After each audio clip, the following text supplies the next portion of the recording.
Guys, welcome to HardReset.Info channel. Today I have Oppo Find X2 and I want to show you how to fix the problem when your game or application are not visible on your Google Play Store, as in my situation.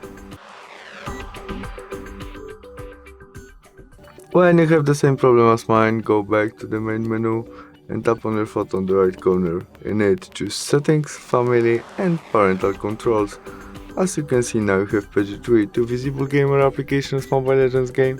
We need more than page 3 to change it.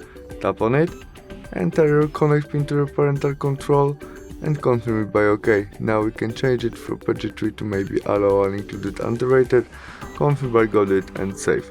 You can also turn off your parental controls by switch off.